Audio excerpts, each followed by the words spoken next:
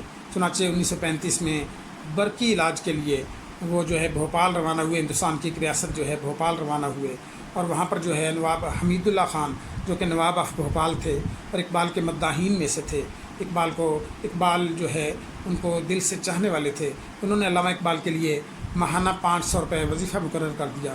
چنانچہ اقبال کی جو ہے آخری عمر میں اسی وظیفے پر گزران ٹھہری، اور علامہ اقبال جو ہے وکالت کے جھنجھٹ سے آزاد ہو گئے، اور آخر وقت تک جو ہے نواب صاحب کے وظیفے پر ان کی گزر بسر ہوتی رہی۔ تیری بندہ پروری سے میرے دن گزر رہے ہیں، تیری بندہ پروری سے میرے دن گزر رہے ہیں، نہ گلا ہے دوستوں کا نہ شکایت زمانہ۔ تو علامہ اقبال جو ہیں علم و ادب کا عظیم آفتاب، کہ ایسی شخصیات صدیوں میں کہیں جنم لیتی ہیں۔ 1938 کو علم و ادب کا یہ عظیم جو ہے آفتاب ہمیشہ کے لیے غروب ہو گیا، اور لاہور میں شاہی مسجد کی سیڑھیوں کے پہلو میں ان کو سپرد خاک کیا گیا، اور ان کا جو ہے مقبرہ تعمیر کیا گیا۔ اور علامہ اقبال نے جو ان کی تخلیقات ہیں، جو کتابیں انہوں نے تحریر کی، اس میں سب سے پہلی کتاب ان کی اسرار خودی ہے۔ اسرار خودی یعنی خودی کے بھید، یہ 1915 میں شائع ہوئی۔ اس کے بعد ان کی کتاب جو ہے شاعری پر مشتمل رموز بے خودی کے عنوان سے شائع ہوئی، یہ 1918 میں یہ شائع ہوئی۔ بے خودی کے اشارے، رموز اشارے، بے خودی اپنے آپ میں نہ رہنا، ایک سرمستی طاری ہو جانا، تو بے خودی کے اشارے 1918 میں رموز بے خودی کے عنوان سے یہ کتاب شائع ہوئی۔ اسی طریقے سے پیام مشرق اور زبور عجم 1923 میں یہ دونوں کتب علامہ اقبال کی شاعری کی شائع ہوئی۔ بانگ درا یعنی گھنٹی کی آواز ان کی سب سے زیادہ مقبول قارئین میں، پڑھنے والوں میں پسند کی جانے والی اور مقبول کتاب جو ہے بانگ درا 1924 میں شائع ہوئی۔ بال جبرائیل 1925 میں شائع ہوئی، اور اسی طریقے سے ضرب کلیم، کلام کرنے والے کے کلام کی تاثیر، یہ 1926 میں شائع ہوئی۔ ارمغان حجاز جو ہے یہ 1938 میں شائع ہوئی۔ حجاز کا تحفہ جو ہے یہ 1938 میں شائع ہوئی۔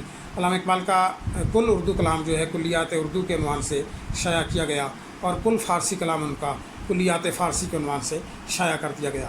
علامہ اقبال کی بہت سی شاعری اشعار ایسے بھی تھے کہ جو ان کو جو ہے انہوں نے لکھ کر اس کو قلم زد کر دیا، اور اس کو شائع کیے جانے کی خواہش اقبال کو نہ تھی، چنانچہ ان کے مداحین نے، ان کے چاہنے والوں نے ان کی غیر مطبوعہ یا قلم زد کلام کو بھی محفوظ کر لیا اور کتابی شکل میں اس کو شائع کر دیا، سرود رفتہ کے عنوان سے اور باقیات اقبال کے عنوان سے اقبال کا یہ کلام بھی شائع ہو گیا۔ علامہ اقبال نے مکاتیب بھی لکھے، اور مختلف شخصیات کے نام ان کے مکاتیب جو ہیں مکاتیب اقبال کے عنوان سے شائع ہوئے۔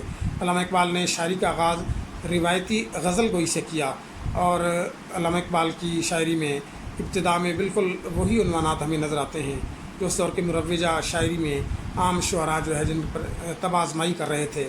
اقبال نے فطرت کے حسین مناظر کی عکاسی کی، یہ نیل گوں آسماں، یہ بہتے ہوئے جھرنے، یہ اڑتی ہوئی تتلیاں، یہ دل خوش کن گھٹائیں، یہ مسحور کن پہاڑ، یہ لاجوردی آسمان، یہ تاحد نگاہ پھیلی ہوئی زمین، یہ میلوں تک پھیلے ہوئے صحرا، یہ مہکتے ہوئے باغات اور گلستان۔ تو اقبال کی شاعری میں فطرت کے حسین مناظر کی ہمیں عکاسی ملتی ہے۔ اسی طرح ابتدائی شاعری میں وطن پرستی کے احساسات اور جذبات ہمیں جو ہے وہ دکھائی دیتے ہیں، اور علامہ اقبال نے جو ہے فطرت کے سربستہ راز پا لینے کی تڑپ کا جو ہے آغاز ہے، اس کا آغاز کی شاعری میں ہمیں یہ موضوعات جو ہیں ملتے ہیں کہ وہ فطرت کے سربستہ راز پا لینے کی تڑپ کا اظہار کرتے ہیں۔ ابتدائی دور کی شاعری اگر ہم دیکھیں تو اقبال اس وقت میٹرک کے ثانوی درجے کے طالب علم تھے جب انہوں نے بازار حکیمہ میں ہونے والے ایک مشاعرے میں شرکت کی، اور مرزا ارشد گورگانی جو ہے اس دور کے مشہور شاعر تھے، تو انہوں نے علامہ اقبال کی زبان سے، ایک بچے کی زبان سے جب یہ شعر سنا کہ موتی سمجھ کے شان کریمی نے چن لیے، موتی سمجھ کے شان کریمی نے چن لیے، قطرے جو تھے میرے عرق انفعال کے، تو وہ کھڑک اٹھے اور انہوں نے اقبال کی پشت کو ٹھونکا اور شاباش دی اور کہا واہ میاں، اس عمر میں اور ایسا شعر، یقیناً تم آگے چل کر بہت بڑے شاعر بنو گے۔ تو علامہ اقبال جو تھے ان کی ابتدائی شاعری میں خوبصورت جو ہے فطرت کے حسین مناظر کی عکاسی ملتی ہے۔ پانی کو چھو رہی ہو جھک جھک کے گل کی ٹہنی، پانی کو چھو رہی ہو جھک جھک کے گل کی ٹہنی، جیسے ہنسی کوئی آئی نہ دیکھتا ہو۔ یا اسی طرح فرماتے ہیں جگنوں کی روشنی ہے کاشانہ چمن میں، یا شمع جل رہی ہے پھولوں کی انجمن میں۔ علامہ اقبال کی شاعری کا جو ہے یہ اولین دور ہے جس کو دور اول کا نام دیا جاتا ہے۔ یہ 1901 سے لے کر 1905 تک کا زمانہ ہے جب علامہ اقبال جو ہے وہ فطرت کے حسین موضوعات پر جو ہے اپنا اظہار خیال فرما رہے تھے۔ اس کے بعد کا زمانہ 1905 سے لے کر 1908 تک کا زمانہ ہے۔ اس دور میں علامہ اقبال نے جو ہے جن موضوعات پر اظہار خیال کیا وہ مغربی تہذیب کا مطالعہ ہے، چونکہ یہ عرصہ یورپ میں عرصہ قیام کا زمانہ جو ہے یہ 1905 سے 1908 تک کا زمانہ ہے۔ اس زمانے میں اقبال نے جن موضوعات پر خامہ فرسائی کی، جن موضوعات کو جن رشاط فکر کو صفحہ قرطاس پر انہوں نے منتقل کیا، وہ موضوعات جو ہیں مغربی تہذیب کا مطالعہ ہے، روحانیت اور اخلاقی زوال کا یورپ میں مشاہدہ ہے، اور مادیت پرستی کی مذمت ہے۔ اس دور کی اگر شاعری کا ہم نمونہ دیکھیں تو اقبال فرماتے ہیں کہ تمہاری تہذیب اپنے خنجر سے آپ ہی خود کشی کرے گی، جو شاخ نازک پہ آشیانہ بنے گا نا پائیدار ہوگا۔ یہ فرماتے ہیں زمستانی ہوا میں گرچہ تھی شمشیر کی تیزی، زمستانی ہوا میں گرچہ تھی شمشیر کی تیزی، نہ چھوٹے مجھ سے لندن میں بھی آداب سحر خیزی۔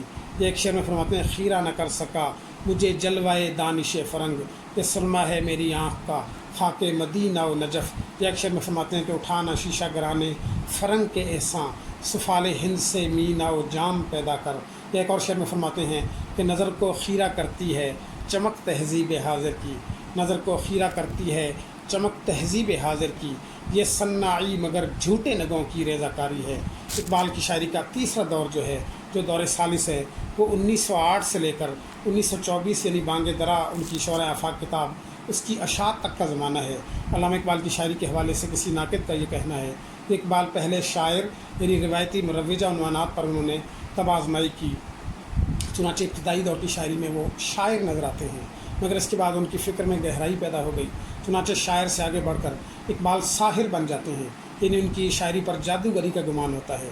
وہ اذہان و قلوب کو بہت متاثر کرتے ہیں، اپنے افکار و خیالات سے ایک جہان کو انہوں نے متاثر کیا۔ فرماتے میرے اشعار اے اقبال کیوں پیارے نہ ہوں مجھ کو، میرے اشعار اے اقبال کیوں پیارے نہ ہوں مجھ کو، میرے ٹوٹے ہوئے دل کے یہ درد انگیز نالے ہیں۔ اور علامہ اقبال جو ہے وہ ان کی پہلے شاعری، پھر ساحری، اور تیسرے درجے پر ان کی شاعری ساحری سے آگے بڑھ کر پیغمبری جو ہے، یعنی کہ ان کے کلام پر الہامی کلام ہونے کا شائبہ جو ہے یہ گزرتا ہے۔ ان کو خراج عقیدت پیش کرتے ہوئے ان کے ناقد نے یہ کہا کہ پہلے وہ شاعر ہیں، پھر ساحر ہیں، اور پھر الہامی کلام جو ہے گویا وہ اپنے مداحین تک پہنچا رہے ہیں۔ تو اقبال کے جو ہے شاعری کا تیسرا زمانہ ڈاکٹر سید عبداللہ جو کہ ان کے ناقد ہیں، اردو کے مشہور ناقد، انہوں نے 4 ادوار میں اقبال کی شاعری کو تقسیم کیا ہے۔ طیف اقبال ان کی جو ہے نثر کی پر مشتمل تنقیدی کتاب ہے، تو اس میں فرماتے ہیں کہ دور ثالث اقبال کی شاعری کا 1908 سے لے کر 1924 تک کا زمانہ ہے۔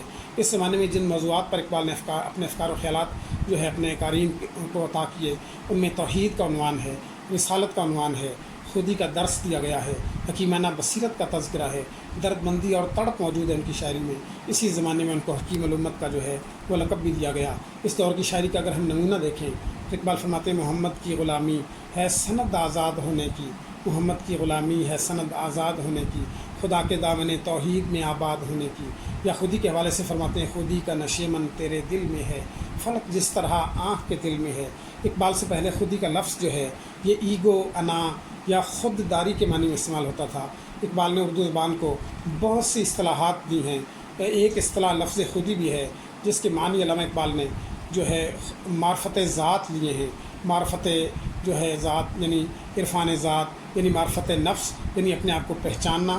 اور حدیث پاک سے انہوں نے یہ جو ہے معنی اخذ کیے کہ من عرف نفسہ فقد عرف ربہ، کہ جس نے معرفت نفس کو پا لیا گویا اس نے معرفت خداوندی کو پا لیا۔ چنانچہ اقبال کی شاعری کا نقطۂ پرکار جو ہے، مرکزی محور جو ہے، مرکزی نقطہ جو ہے وہ خودی ہے۔ چنانچہ خودی کے حوالے سے فرماتے ہیں کہ خودی کا نشیمن تیرے دل میں ہے، فلک جس طرح آنکھ کے دل میں ہے۔ اسی طرح فرماتے ہو اگر خود نہ گرو خود گرو خود گیر خودی، یہ بھی ممکن ہے کہ تو موت سے بھی نہ مر سکے۔ اور ایک شعر میں فرماتے ہیں کہ خودی کو کر بلند اتنا کہ ہر تقدیر سے پہلے خدا بندے سے خود پوچھے بتا تیری رضا کیا ہے۔ اقبال خودی کے 3 مراحل بیان کرتے ہیں کہ ان 3 مراحل کو جب کوئی بھی شخص جو ہے وہ عبور کر لیتا ہے، پورا کر لیتا ہے، تو وہ اس بلند مرتبے اور مقام پر فائز ہو جاتا ہے جہاں پر ہاتھ ہے اللہ کا، بندہ مومن کا ہاتھ، غالب و کار آفرین، کار کشا، کار ساز۔ تو خودی کے جو 3 مراحل اقبال نے بیان کیے اپنی شاعری میں، پہلا مرحلہ اطاعت ہے۔ قرآن کہتا ہے اطیعوا اللہ و اطیعوا الرسول، کہ اللہ کی اطاعت کرو اور اللہ کے رسول کی اطاعت کرو۔ ومن یطع اللہ ورسولہ فقد فاز فوزا عظیما، اس نے اللہ اور اس کے رسول کی اطاعت کی، بے شک وہ بہت بڑی مراد پا گیا۔ تو اقبال جو ہے انہوں نے خودی کا بلند مرتبہ حاصل کرنے کے لیے پہلا مرحلہ اطاعت کا بیان کیا۔ دوسرا مرحلہ وہ بیان فرماتے ہیں کہ ضبط نفس کا ہے، کہ اپنی جو ہے نفس پر قابو پایا جائے۔ نفس کی قرآن میں اللہ رب العالمین نے 3 اقسام بیان فرمائی ہیں۔ پہلی قسم جو ہے وہ نفس امارہ ہے، وما ابرئ نفسی ان النفس لامارۃ بالسوء الا ما رحم ربی ان ربی لغفور الرحیم، کہ میں بھی نفس سے بری نہیں ہوں، بے شک نفس تو برائی کا حکم دیا کرتا ہے سوائے اس کے جس پر میرے رب کا رحم ہو، اور بے شک میرا رب بخش دینے والا اور مہربان ہے۔ نفس کی دوسری قسم اللہ رب العالمین نے قرآن میں بیان فرمائی، وہ جو ہے سورہ قیامت میں فرمایا لا اقسم بیوم القیامت ولا اقسم بالنفس اللوامہ، کہ میں قسم کھاتا ہوں یوم قیامت کی اور میں قسم کھاتا ہوں ملامت کرنے والے نفس کی۔ تو نفس لوامہ جو ہے یہ ایسے لوگوں کا نفس ہے جو نیک لوگ ہیں، مومن ہیں، پارساں ہیں، اولیاء ہیں، اختاب ہیں، غوث ہیں، قطب ہیں، ولی ہیں۔ الا ان اولیاء اللہ لا خوف علیہم ولا هم یحزنون، آگاہ ہو جاؤ کہ اللہ کے اولیاء کو نہ کسی قسم کا خوف ہوگا نہ ہی غم ہوگا۔ تیسری قسم جو قرآن پاک میں اللہ رب العالمین نے بیان فرمائی نفس کی، وہ نفس مطمئنہ ہے۔ یا ایتھا النفس المطمئنہ ارجعی الی ربک راضیۃ مرضیہ فادخلی فی عبادی وادخلی جنتی، کہ نفس مطمئنہ، اے مطمئن جان، اے نفس یا ایتھا النفس المطمئنہ، اے مطمئن جان، ارجعی الی ربک، لوٹ جا اپنے رب کی طرف، راضیۃ مرضیہ، اس حال میں کہ وہ تو سے راضی تو اس سے راضی، فادخلی فی عبادی وادخلی جنتی، میرے بندوں میں شامل ہو جا، نیک بندوں میں شامل ہو جا، میری جنت میں چلا جا۔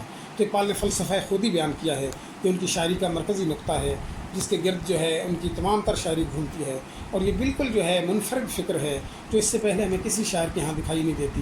اقبال کو فلسفی شاعر کہا جاتا ہے۔ اردو زبان میں 2 ہی فلسفی شاعر ہوئے ہیں، یا تو زمانہ اولیٰ میں اسد اللہ خان غالب ہوئے ہیں، یا پھر متاخرین میں علامہ اقبال ہیں کہ جنہوں نے اپنی افکار، فلسفیانہ افکار سے جہان کو متاثر کیا۔ علامہ اقبال کی تیسری دور کی شاعری میں حکیمانہ بصیرت ملتی ہے، اور فرماتے ہیں کہ با مصطفیٰ برساں خیشرا کہ دی ہماؤس، با مصطفیٰ برساں خیشرا کہ دی ہماؤس گر بہو نہ رسیدی تمام بول احبیس، کہ با مصطفیٰ برساں خیشرا، کہ اپنے آپ کو مصطفیٰ تک لے جاؤ، عشق مصطفیٰ سے اپنے جو ہے دل کو اور روح کو منور کرو، کہ پورے کا پورا دین جو ہے عشق مصطفیٰ میں موجود ہے۔ دین کا خلاصہ عشق مصطفیٰ ہے، دین کا لب لباب عشق مصطفیٰ ہے، دین کا جو ہے ملخص عشق مصطفیٰ ہے۔ گر بہو نہ رسیدی، اگر تم رسالت مآب سے اپنے آپ کو وابستہ نہیں کر لیتے، تمام بول احبیس، پھر تمہاری زندگی اور ابو لہب کی زندگی میں کیا فرق رہا۔ تو تمام زندگی پھر ابو لہب جیسی زندگی ہوئی۔ اگر عشق رسالت سے زندگی خالی ہے تو ایسی زندگی بیکار ہے، ایسی زندگی پھر کسی کام کی نہیں۔ اقبال کے ہاں جو ہے درد مندی اور تڑپ بھی ملتی ہے۔ فرماتے ہیں کہ کی محمد سے وفا تو نے تو ہم تیرے ہیں، کی محمد سے وفا تو نے تو ہم تیرے ہیں، یہ جہاں چیز ہے کیا لوح و قلم تیرے ہیں۔ اقبال کی شاعری کا چوتھا زمانہ جو ہے وہ دور رابع 1924 یعنی بانگ درا کی اشاع سے لے کر 1938 تک یعنی اقبال کی وفات تک کا زمانہ ہے۔ اس زمانے میں جن موضوعات پر اقبال نے خامہ فرسائی کی، اپنے افکار سے دنیا کو جو ہے حیرت میں ڈالا، ان میں فلسفہ عشق ہے، انہوں نے عشق کا فلسفہ بیان کیا۔ عشق کو علامہ اقبال جو ہے مروجہ روایتی معنوں میں استعمال نہیں کرتے، بلکہ عشق سے علامہ اقبال کے نزدیک رب العالمین کی ذات سے والہانہ جو ہے محبت ہے۔ اللہ رب العالمین قرآن میں فرماتے ہیں والذین آمنوا اشد حبا للہ، کہ جو لوگ ایمان لائے اللہ سے شدید محبت کرتے ہیں۔ چنانچہ جو ہے علامہ اقبال نے فلسفہ عشق پیش کیا کہ اللہ سے عشق کرنا اور اللہ کے رسول سے عشق کرنا، فنا فی اللہ اور فنا فی الرسول کا مرتبہ و مقام جو ہے اقبال نے اپنے فلسفہ عشق میں پیش کیا۔ فرماتے ہیں عشق کچھ محبوب کے مر جانے سے مر جاتا نہیں، عشق کچھ محبوب کے مر جانے سے مر جاتا نہیں، روح میں غم بن کے رہتا ہے مگر جاتا نہیں۔ اقبال نے چوتھے دور کی شاعری میں جو اور افکار پیش کیے ان میں تصور جبر و قدر ہے کہ انسان محض مجبور ہے، یا انسان مختار ہے کہ انسان جو ہے وہ اپنی مرضی سے کچھ کر سکتا ہے، اختیار اور ارادہ رکھتا ہے، یا وہ باقی حیوانات اور باقی مخلوقات کی طرح وہ بھی مجبور ہے۔ تو ایک شعر میں فرماتے ہیں تقدیر کے پابند ہیں جمادات و نباتات، تقدیر کے پابند ہیں جمادات و نباتات، مومن فقط احکام الہی کا ہے پابند، کہ اللہ رب العالمین نے ایک مرد مومن کو اختیار عطا فرمایا ہے۔ حضرت علی کرم اللہ وجہہ سے کسی نے پوچھا کہ کیا آدمی اللہ رب العالمین نے انسان کو تخلیق فرمایا، کیا وہ مجبور محض ہے یا کچھ اس کا اپنا بھی اختیار ہے؟ تہمت ہے ناحق تہمت ہے ہم مجبوروں پہ مختاری کی، ناحق تہمت ہے ہم مجبوروں کے مختاری کی، جو چاہے ہیں ثواب کرے ہیں ہم کو ابس بدنام کیا۔ تو حضرت علی کرم اللہ وجہہ نے جواب دیا کہ سوال پوچھنے والے سے مسئول سے کہا کہ اپنا ایک ہاتھ اٹھاؤ، اس نے ہاتھ اٹھایا، فرمایا کہ دوسرا ہاتھ اٹھاؤ، اس نے دوسرا ہاتھ اٹھایا، فرمایا کہ اپنی ایک ٹانگ اٹھاؤ، اس نے ٹانگ اٹھائی، فرمایا کہ دوسری ٹانگ اٹھاؤ، تو وہ مسکرانے لگا، فرمایا کہ اس قدر اللہ رب العالمین نے انسان کو اختیار دیا ہے اور اس قدر مجبور رکھا ہے، یعنی انسان کو جو ہے وہ مادر پدر آزاد نہیں کر دیا گیا، انسان کو جو ہے کلی طور پر اختیار نہیں دیا گیا، بلکہ مختار کل ذات اللہ کی ہے، مقتدر اعلیٰ ذات اللہ کی ہے، اور جو ہے مختار کل ذات اللہ کی ہے۔ قل اللہم مالک الملک تؤتی الملک من تشاء وتنزع الملک ممن تشاء وتعز من تشاء وتذل من تشاء بیدک الخیر انک علی کل شیء قدیر۔ کہہ دو اے بادشاہت کے مالک، تو جسے چاہتا ہے عزت دیتا ہے، جسے چاہتا ہے ذلت دیتا ہے، جسے چاہتا ہے بادشاہت عطا کرتا ہے، جسے چاہتا ہے بادشاہت کو چھین لیتا ہے، اور بے شک تو ہر چیز پر قدرت رکھنے والا ہے۔ انسان اور جن دو ہی مخلوقات ہیں کہ جن کو اللہ رب العالمین نے گوناگون نعمتیں عطا فرمائی ہیں، چنانچہ جو ہے قیامت کے دن انہی دو مخلوقات سے حساب کتاب لیا جائے گا۔ سورہ رحمان میں ارشاد باری تعالیٰ یا معشر الجن والانس ان استطعتم ان تنفذوا من اقطار السماوات والارض فانفذوا لا تنفذون الا بسلطان، کہ اے گروہ جن و انس، اگر تم اتنی استطاعت رکھتے ہو کہ آسمان اور زمین کے کناروں سے بھاگ سکتے ہو، فانفذوا تو بھاگ جاؤ، لا تنفذون الا بسلطان، کہ تم سلطان کی، حاکم کی مرضی کے بغیر جو ہے آسمان و زمین کی جو ہے حدود سے باہر نہیں نکل سکتے۔ تو اللہ رب العالمین نے انسان کو مجبور بھی بنایا اور مختار بھی بنایا، اختیار بھی اس کو عطا کیا، اور اس کو جو ہے قرآن میں سورہ دہر میں فرمایا انا ہدیناہ السبیل اما شاکرا و اما کفورا، ہم نے انسان کو دو راستے دکھلا دیے، چاہے تو وہ شکر کا راستہ اپنا لے، چاہے تو کفر ناشکری کا راستہ جو ہے وہ اپنا لے۔ اقبال نے چوتھے دور کی شاعری میں تصور خیر و شر بھی پیش کیا کہ خیر کیا ہے اور شر کیا ہے۔ انسان کے اندر جو ہے ازل سے خیر اور شر کی یہ کشمکش جاری ہے، کشاکش جاری ہے، آویزش جاری ہے۔ اقبال فرماتے ہیں ستیزہ کار رہا ہے ازل سے تا امروز، یعنی ٹکراتا رہا، الجھتا رہا شروع سے لے کر آج تک، ستیزہ کار رہا ہے ازل سے تا امروز، چراغ مصطفی سے شرار بولہبی، یعنی حق و باطل کا مارکا ازل سے ہوتا آیا اور ابد تک ہوتا رہے گا۔ لیکن بالآخر بالادستی حق کو ہی حاصل ہوگی. جیسے قرآن میں اللہ رب العالمین فرماتے ہیں کہ جاء الحق وزہق الباطل، حق آ گیا باطل مٹ گیا. ان الباطل کان زہوقا، بے شک باطل تو مٹ ہی جانے کے لیے ہے. علامہ اقبال نے اسی زمانے میں شاہین کا تصور پیش کیا. تو مسلم امہ کے نوجوان سے بہت سی توقعات وابستہ رکھتے تھے، چنانچہ انہوں نے جو ہے اقبال نے مسلم امہ کے نوجوان کو شاہین کا لقب دیا. اور شاہین جو ہے ایسا پرندہ ہے جو کہ تمام پرندوں میں ایک بہادر پرندہ ہے. علامہ اقبال نے اس پرندے میں بہت سی صفات کا مشاہدہ کیا کہ یہ دور بین ہے، یہ تیز نگاہ ہے، یہ بلند پرواز ہے، یہ فلک کی پہنائیوں میں اڑتا ہے، یہ فقر کا حامل ہے، یہ غیور ہے، یہ تجسس کا حامل ہے، یہ جو ہے فقر و استغنا کا مالک ہے، یہ آشیانہ نہیں بناتا، یہ عام پرندوں کی طرح قید کی زندگی جو ہے اس پر قانے نہیں ہوتا، آزاد فضاؤں میں اڑنے والا. اور یہ جو ہے پہاڑوں کی چٹانوں پر بیٹھتا ہے، بے آشیانی اس کی صفت ہے. تو بہت سی صفات کا اقبال نے جو ہے وہ مشاہدہ کیا جب اس پرندے میں کہ یہ مردار نہیں کھاتا اور جو ہے یہ شکار زندہ کی لذت سے جو ہے لذت اندوز ہوتا ہے. چنانچہ اقبال فرماتے ہیں چیتے کا جگر چاہیے شاہی کا تجسس، چیتے کا جگر چاہیے شاہی کا تجسس، جی سکتے ہیں بے روشنی دانش فرنگ. اور اسی طرح فرماتے ہیں کہ نہیں ہے تیرا نشیمن کثر سلطانی کے گنبد پر، تو شاہی ہے بسیرا کر پہاڑوں کی چٹانوں میں. اور اسی طرح جو ہے علامہ اقبال نے مرد مومن کا تصور پیش کیا کہ ایک فرد جو ہے جب خودی کے 3 مراحل طے کر لیتا ہے، اطاعت کا حلقہ گلے میں ڈال لیتا ہے، ضبط نفس کا عادی ہو جاتا ہے، اور جو ہے تیسرا مرحلہ خودی کا نیابت خداوندی ہے، یعنی زمین پر اللہ نے حضرت انسان کو اپنا نائب بنایا.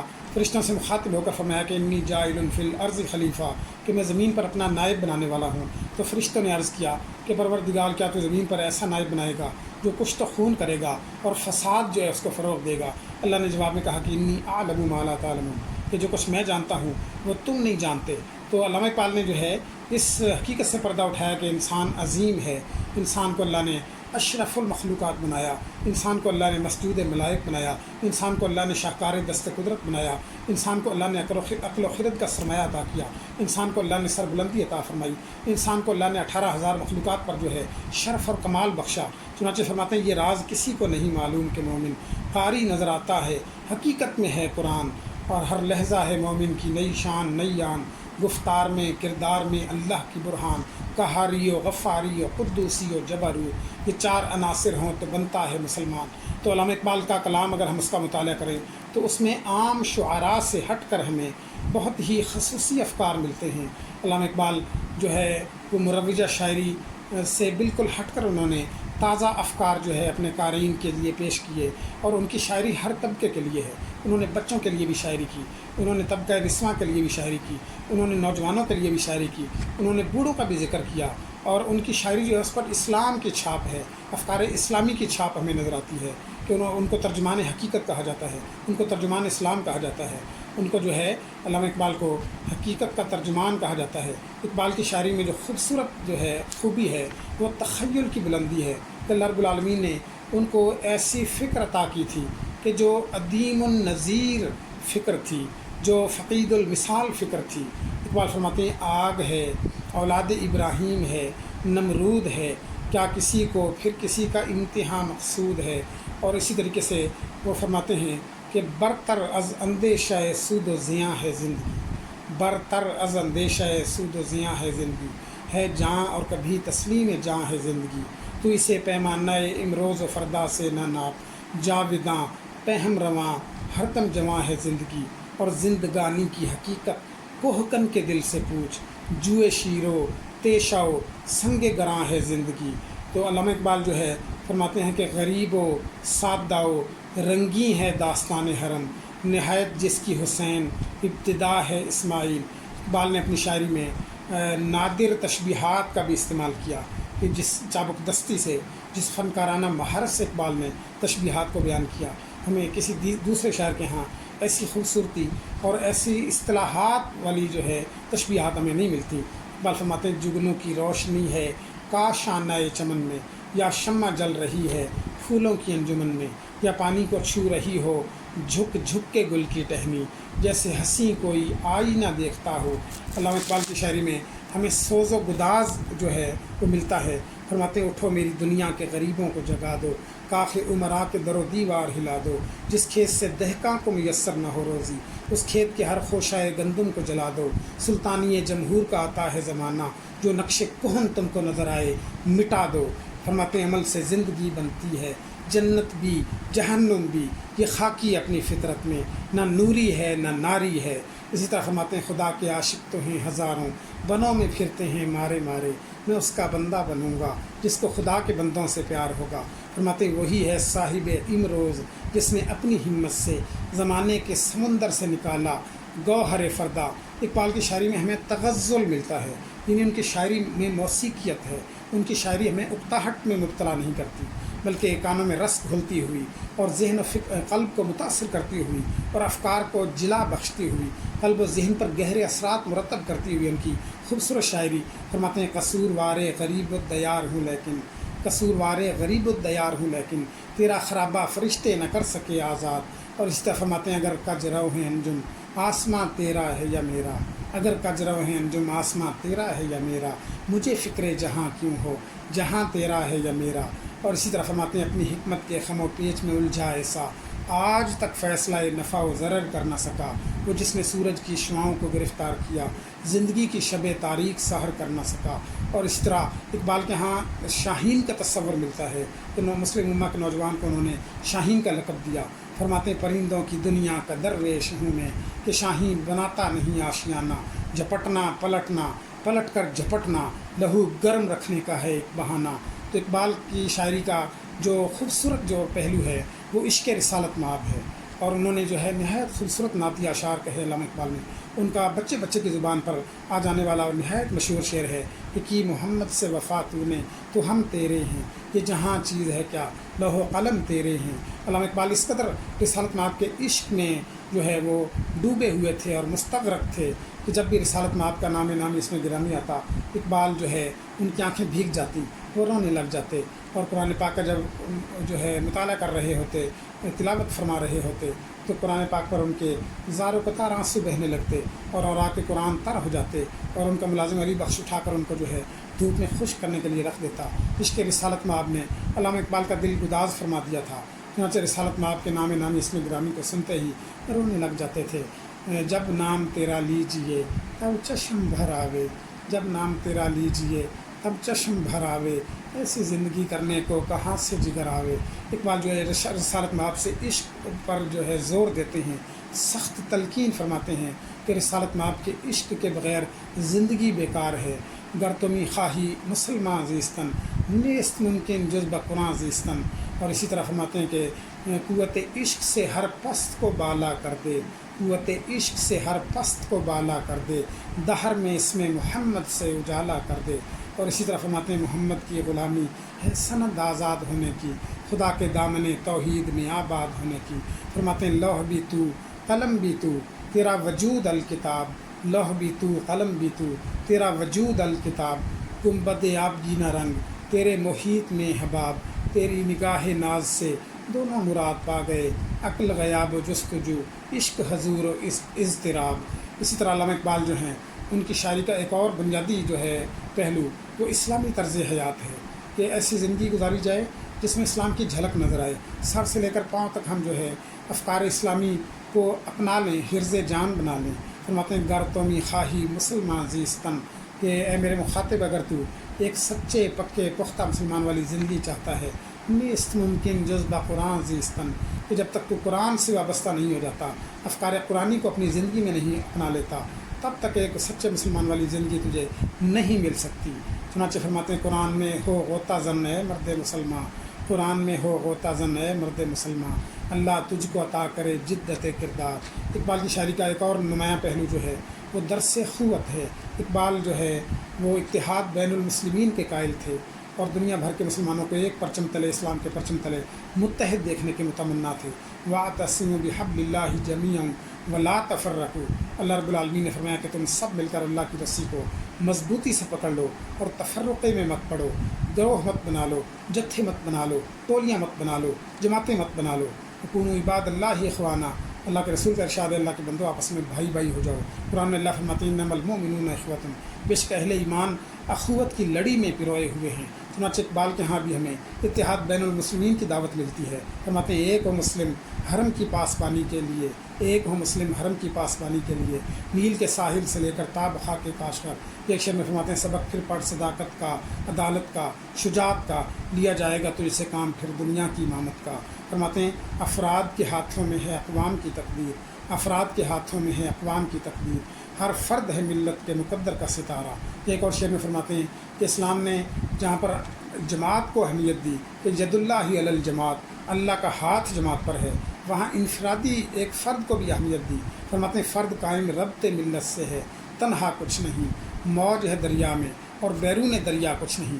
عام طور پر ہمارے ہاں جو شاعری کی جاتی ہے وہ قیل و قال پر مشتمل ہوتی ہے، وہ لا یعنیت پر مشتمل ہوتی ہے، وہ محبوب کے مجازی حسن کے تذکروں پر مشتمل ہوتی ہے۔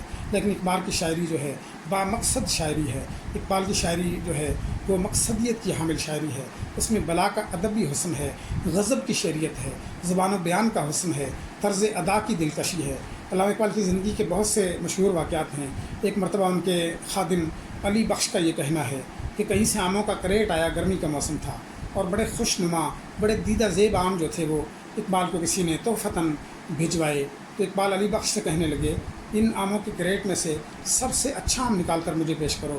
علی بخش جو تھا وہ آموں کو ٹٹولنے لگا اور بہت زیادہ جو ہے مشقت اس کو کرنا پڑی، وہ شرابور ہو گیا۔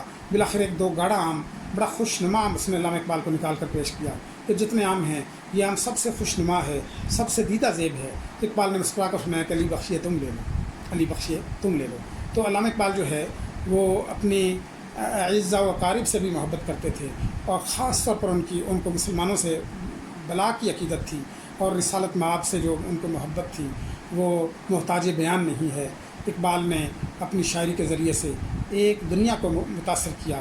اس جو ہے عالم آب و گل میں، اس دنیائے کیف و کم میں، اس خاکدان جہاں میں کتنی ہی شخصیات آئیں جو اپنی اپنی زندگی گزار کر دنیا سے چلی گئی، جنہوں نے کار ہے نمایاں سر انجام دیے۔ وہ اپنی جو ہے ان روشن کارناموں کی وجہ سے صفحہ دہر پر امر ہو گئے، اور کتاب زندگی میں ان کا نام جو ہے وہ آب زر سے لکھا گیا۔ ایسی مقتدر شخصیات میں علامہ اقبال کا نام بھی جو ہے آب زر سے لکھے جانے والا ہے۔ تاریخ کے ماتھے کا جھومر ان کا نام۔ کیسے کیسے کام دنیا میں کر جاتے ہیں لوگ، کیسے کیسے کام دنیا میں کر جاتے ہیں لوگ، زندہ رہتے ہیں سدا، مرنے کو مر جاتے ہیں لوگ۔ علامہ اقبال نے اللہ نے جو بے مثل ان کو دل و دماغ عطا فرمایا تھا، جو فقید المثال ان کو فکر عطا فرمائی تھی، جو فکر جو ہے چشم کشا افکار ان کو عطا فرمائے تھے، اور جو دل افروز ان کو تصورات بخشے تھے، اقبال نے شاعری میں ڈھال کر ان کو پیش کیا۔ اقبال کی شاعری اسلامی جو ہے افکار و نظریات پر مشتمل ہے۔ انہوں نے لا یعنیت والی شاعری نہیں کی، انہوں نے بے مقصد شاعری نہیں کی، انہوں نے قیل و قال والی شاعری نہیں کی۔ قرآن پاک میں جو ہے شاعری کی مذمت آئی ہے۔ قرآن میں سورہ یاسین میں اللہ رب العالمین فرماتے ہیں وما علمناہ الشعر وما ينبغی لہ، اے پیغمبر ہم نے آپ کو شاعری تو نہیں سکھلائی، نہ ہی آپ کے شایان شان ہے۔ اسی طرح جو ہے قرآن پاک کے بارے میں فرمایا ما هو بقول شاعر قلیلا ما تؤمنون، یہ کسی شاعر کا قول نہیں، تھوڑا ہے جو تم ایمان لاتے ہو۔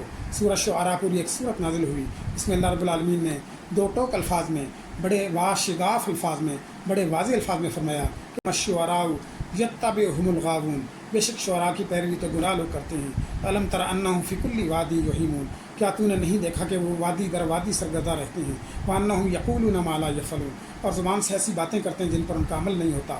لیکن علامہ اقبال نے جو جیسا کہ نبی پاک نے ارشاد فرمایا انما الشعر من الحکمت، کہ بعض اشعار میں دانائی ہوتی ہے، تو اقبال کی شاعری میں ہمیں دانائی نظر آتی ہے، علو فکر نظر آتی ہے، بلندی خیال نظر آتی ہے، اور مقصدیت نظر آتی ہے، اور اس میں اسلامی افکار کی گہری چھاپ نظر آتی ہے۔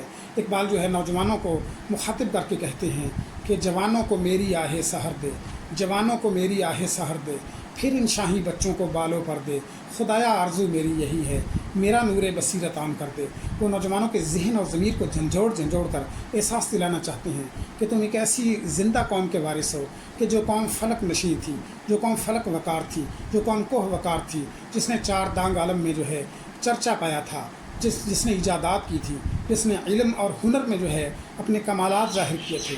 اور نوجوان کو مخاطب کر کے کہتے ہیں کبھی یہ نوجوان مسلم تدبر بھی کیا تو نے، وہ کیا گردوں تھا تو جس کا ہے ٹوٹا ہوا تارا، تجھے اس قوم نے پالا ہے آغوش محبت میں اپنی، کچل ڈالا تھا جس نے پاؤں میں تاج سر دارا، تجھے آبا سے اپنے کوئی نسبت ہو نہیں سکتی، تو گفتار و کردار تو ثابت و سیارہ، گنوا دی ہم نے جو اسلاف سے میراث پائی تھی، سریا سے زمیں پر آسمان نے ہم کو دے مارا، مگر وہ علم کے موتی کتابیں اپنے آبا کی، جو دیکھیں ان کو یورپ میں تو دل ہوتا ہے سی پارا۔ اور مسلم امہ کے بارے میں فرماتے ہیں، غرض میں کیا کہوں تجھ سے وہ صحرا نشیں کیا تھے، جہاں دارو جہاں بانو جہاں آرا۔ تو اسی طرح فرماتے ہیں، مگر وہ علم کے موتی کتابیں اپنے آبا کی، جو دیکھیں ان کو یورپ میں تو دل ہوتا ہے سی پارا۔ غنی روزے سے آ پیرے کنارا تماشا کن، کہ نور دیدہ یش روشن کند چشم زلیخارا۔ وہ مسلمانوں کے لیے بھی بڑی تڑپ اور درد مندی کے احساسات سے لبریز جو ہے دعا فرماتے ہیں کہ یا رب دل مسلم کو وہ زندہ تمنا دے، یا رب دل مسلم کو وہ زندہ تمنا دے، جو قلب کو گرما دے، جو روح کو تڑپا دے، بھٹکے ہوئے آہو کو پھر سوئے حرم لے چل، پھر وادی فاراں کے ہر ذرے کو چمکا دے، اس دور کی ظلمت میں ہر قلب پریشاں کو وہ داغ محبت دے، جو چاند کو بھی شرما دے، آثار عنایت کر آثار مصیبت کا، امروز کی شورش میں اندیشہ فردا دے۔ اور میں بلبل نالا ہوں ایک اجڑے گلستاں کا، تاثیر کا سائل ہوں، محتاج کو داتا دے۔ اقبال کی آخری شاعری جس میں انہوں نے فرمایا کہ سرود رفت باز آید کہ نہ آید، سرود رفت باز آید کہ نہ آید، نسیم از حجاز آید کہ نہ آید، سرآمد روزگارے یہ فقیرے ذکر دانہ راز آید کہ نہ آید۔ فرماتے ہیں کہ سرود رفت باز آید کہ نہ آید، سرود نغمے کو کہتے ہیں کہ وہ نغمہ اسلام کا نغمہ شاید اب دوبارہ آئے یا نہ آئے، اسلام کے نغمے کو گانے والا، اسلام کا پرچار کرنے والا، افکار اسلامی کو فروغ دینے والا شاید دوبارہ کوئی آئے یا نہ آئے۔ سرود رفت باز آید کہ نہ آید، نسیم از حجاز آید کہ نہ آید۔ حجاز سے چلنے والی ہوا جو ہے، جس میں اسلامی افکار ہیں، جس میں اسلام سے محبت کا درس ہنسی ہے، جس میں اخوت کا درس ہنسی ہے، شاید ایسی ہوا، ایسا پیغام دینے والا ایک جو ہے انسان دوبارہ آئے کہ نہ آئے۔ سرآمد روزگارے یہ فقیرے، اس فقیر کی زندگی کا پیالہ، اس زندگی کی فقیر کا جام اب لبریز ہو چکا، دیگر دانائے راز آیت کہ نہ آیت، کہ دوسرا دانائے راز جو ہے شاید اب آئے کہ نہ آئے۔ علم و ادب کا یہ عظیم آفتاب 21 اپریل 1938 کو ہمیشہ کے لیے غروب ہو گیا، وہ اپنی یادیں دے گیا، وہ دلوں میں آج بھی زندہ ہے، اس کے افکار آج بھی زندہ ہیں، اس کے افکار آج بھی ہماری رہنمائی کے لیے موجود ہیں۔ بانگ درا ہو، والد جبرائیل ہو، ضرب کلیم ہو، پیام مشرق ہو، جاوید نامہ ہو، پست باعد کارد اے اقوام شرق ہو، یا اسی طریقے سے اسرار خودی ہو، یا رموز بے خودی ہو۔ اقبال کی شاعری ہمیں جو ہے وہ راہ ہدایت دکھاتی ہے، وہ راہ اسلام دکھاتی ہے، وہ راہ محبت جو ہے پیارے پیغمبر سے محبت کی تلقین کے افکار پر مشتمل اقبال کی شاعری ہے۔ تو ایسی شخصیات جو ہیں وہ مر کر مرتی نہیں بلکہ حیات جاویداں پا جاتی ہیں، وہ امر ہو جاتی ہیں۔ گہنا گیا وہ چاند مگر اس کے نور سے، گہنا گیا وہ چاند مگر اس کے نور سے، دیوار و در وطن کے ہیں تاباں اسی طرح، چپ ہو گیا وہ ساز مگر اس کے سوز سے، نغمے ہیں وادیوں میں پرافشاں اسی طرح۔ علامہ اقبال جو ہے انہی کا شعر ان کی یاد میں آج ہم جو ہے دہراتے ہوئے اس مضمون کو اختتام پر لاتے ہیں کہ آسماں تیری لحد پہ شبنم افشانی کرے، آسماں تیری لحد پہ شبنم افشانی کرے، سبزۂ نو رستہ اس گھر کی نگہبانی کرے، اور رسم بنا کردن خوش رسمیں بخاک و خوں غلطی دن، بنا کردن خوش رسمیں بخاک و خوں غلطی دن، خدا رحمت کند این عاشقان پاک تینت رہا۔ السلام علیکم ورحمۃ اللہ وبرکاتہ۔